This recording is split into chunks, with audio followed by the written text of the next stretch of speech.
Salut l'équipe, très content de vous retrouver aujourd'hui pour ce nouvel épisode de Scouting. On va s'intéresser aux milieux, aux jeunes milieux qui vont attirer ou attirent déjà sans doute l'attention des clubs. Vous allez voir, il y a des super joueurs. Comme pour la dernière fois, il y aura des profils premium, donc plus chers, parfois avec plus de certitude, et d'autres pépites un peu moins chères, même si globalement dans cette vidéo, on va être dans des valeurs marchandes assez similaires.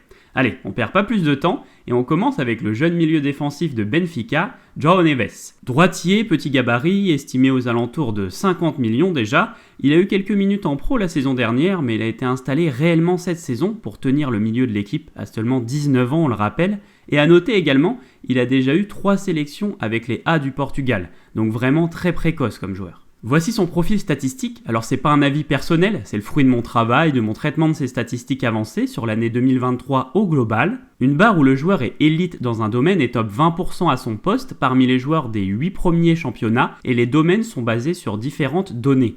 Implication offensive, on va voir les touches dans la surface adverse, les tirs, les buts, les passes décisives, enfin la présence dans le dernier tiers, progression par la passe, les passes qui cassent des lignes font avancer le jeu, limiter les pertes, c'est par rapport au pourcentage de ballons perdus, enfin bref, vous le voyez, il a un profil statistique vraiment top, pas de faiblesse criante, c'est pas un joueur ultra présent proche du but adverse, mais c'est un milieu défensif en soi, et on voit élite en élimination. C'est un joueur qui sait bien garder le ballon proche de lui, qui va arriver à éliminer ses adversaires, à sortir du pressing, à provoquer des fautes.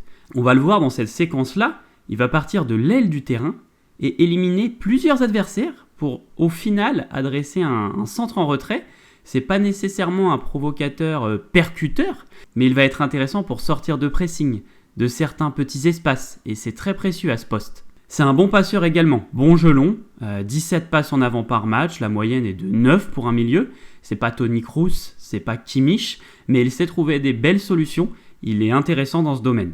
Évidemment, comme vous pouvez le voir, il a un très haut volume défensif, et je pourrais vous montrer beaucoup de clips, mais je vais vous montrer celui-ci que je trouve vraiment sympa. Un de ses coéquipiers adresse une passe à un autre collègue derrière lui, il l'a pas vu je pense et du coup il coupe un peu la passe en se jetant pour la récupérer. Ça énerve un peu son coéquipier, le ballon va aller dans les pieds de l'adversaire, on le voit là il dit pardon avec ses mains, puis t'as le 27 qui lui fait un signe, bon bah t'inquiète pas c'est bon. L'adversaire va adresser une passe à ras de terre et là le Neves se relève d'un coup et hop il va couper la trajectoire pour récupérer le ballon et réparer son erreur. Petit regard à son coéquipier juste après, l'air de dire bon t'as vu j'ai géré quand même. Voilà je sais pas, j'ai trouvé la séquence assez sympa et je voulais vous montrer ça. En résumé, profil du joueur complet, très en avance sur ses qualités défensives, sur sa maturité dans le jeu et qui arrive à combiner un haut niveau d'élimination et un taux de perte de balles très faible, ça va intéresser beaucoup de clubs à mon avis. Avant de passer à la suite, n'hésitez pas à mettre un like sur ma vidéo si vous appréciez le concept, à vous abonner pour voir plus régulièrement ce genre de contenu. Merci l'équipe. Bon, à présent parlons de Quinten Timber, le milieu central de Feyenoord. 22 ans, un peu plus grand que Neves, estimé aux alentours des 30 millions, personnellement je le vois partir pour plus. Il entame sa 3e saison pleine en D1 néerlandaise, pour l'instant pas de sélection en équipe première nationale. Vous le voyez avec son profil, c'est clairement le joueur vertical, ultra impactant dans le dernier tiers, pas le joueur de construction, mais plutôt le milieu à qui tu donnes le ballon et qui va créer du danger par une passe ou par une frappe. 6 buts et 7 passes décisives en 22 matchs cette saison, il a envoyé des sacrées frappes, capable de marquer dans plusieurs situations différentes. On le sait, un milieu qui peut apporter ça, c'est précieux. 3 buts et 3 passes décisives la saison dernière, donc il est en pleine explosion dans ce domaine.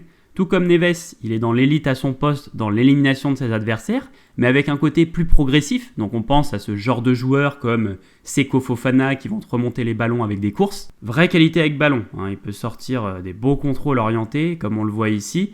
C'est un joueur qui casse aussi des pressings avec des petits mouvements du corps, ce qui lui permet ensuite d'aller de l'avant, de se libérer des espaces. Timber, c'est un profil qui pourrait très bien convenir en Première Ligue ou en Bundesliga, vrai joueur de projection et décisif dans les derniers mètres. Il y a encore pas mal de déchets, il tente beaucoup, mais je serais étonné de le voir rester encore longtemps là-bas. On retourne à Benfica pour parler du joueur qui s'est un peu fait prendre la place par Neves finalement, mais qui a été très intéressant la saison passée, Florentino Luis. Plus âgé, plus grand que Neves, il a aussi plus bougé.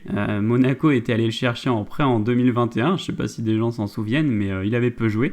Au final, retour à la maison, et oui, comme je vous le disais, il a été très intéressant en 2023. Vous le voyez sur son profil, c'est un peu l'inverse de Timber, ils iraient bien ensemble les deux. Lui, c'est un profil tour de contrôle. On va pas faire le foufou, pas prendre de risques inutiles avec le ballon. Par contre, défensivement, c'est gros volume, peu de pertes, et on dicte un peu le jeu par la passe. C'est un très bon progresseur, mais pas forcément dans l'axe du terrain, je trouve. Il renverse beaucoup le jeu en fait, c'est un peu sa spécialité. C'est rare de dire ça, mais il a de bonnes passes latérales. Il a un bon jeu latéral, bon jeu long. Il va aller chercher les ailiers, envoyer le ballon d'un bout à l'autre du terrain. Défensivement, c'est excellent. Le genre de joueur qui va te suivre comme ton ombre, qui va venir te faire un tacle que t'as pas vu venir, que t'es pas trop content d'avoir sur le dos. Donc intéressant également d'avoir un joueur qui peut faire ce travail-là de l'ombre. C'est un type de profil qui se fait un peu rare. Le joueur qui va tenir son poste, qui va pas trop dézoner. En 6, on a de plus en plus de joueurs qui se projettent beaucoup, mais ça peut parfois laisser des zones du terrain vides et créer des risques sur les contres. Donc voilà, Florentino Luis entouré de milieux créatifs, ça pourrait être sympa selon moi. Entouré par exemple de Bilal El Khanous, le jeune marocain, milieu offensif de Genk, un de mes jeunes préférés. Il était avec les jeunes d'Anderlecht en Belgique, avant de rejoindre le club où il joue actuellement. Et il entame sa 2e saison pleine en D1. Déjà 3 sélections en équipe première avec le Maroc, où il avait d'ailleurs montré des trucs sympas. Comme vous pouvez le voir, c'est pas nécessairement un provocateur, ça c'est une question de style de jeu, mais sinon il n'a pas réellement de faiblesse. 3 buts et 6 passes décisives, toutes compétitions confondues cette saison. Les passes, c'est vraiment son gros point fort. Il est déjà très en avance, que ça soit dans la lecture du jeu, dans la technique, très habile pour servir en profondeur. Le genre de passeur qu'on adore, qui casse des lignes avec cette vision-là, qui permet de trouver des espaces. Il peut d'ailleurs aussi bien jouer 8, selon moi, il a vraiment une belle maturité dans son jeu, une vraie pépite pour le coup. Vous voyez ici sa map des occasions créées en championnat depuis la saison dernière.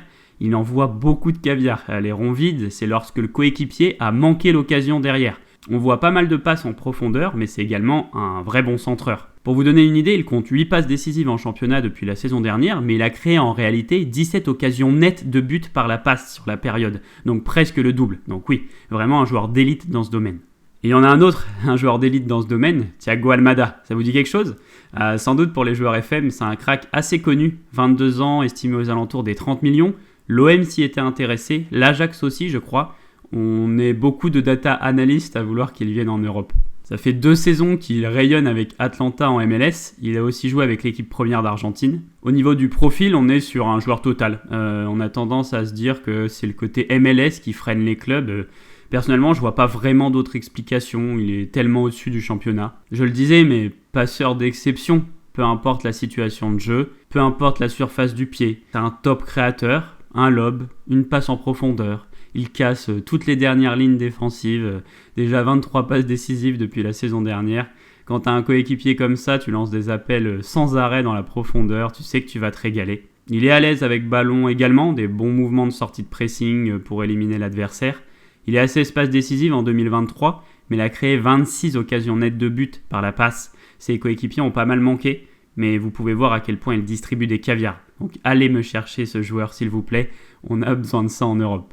Voilà l'équipe, Almada c'était le dernier joueur de cette vidéo. Évidemment ils peuvent tous flop, on prédit jamais le futur. Il faut que beaucoup de choses suivent, le physique, les bonnes décisions, l'extra sportif, etc.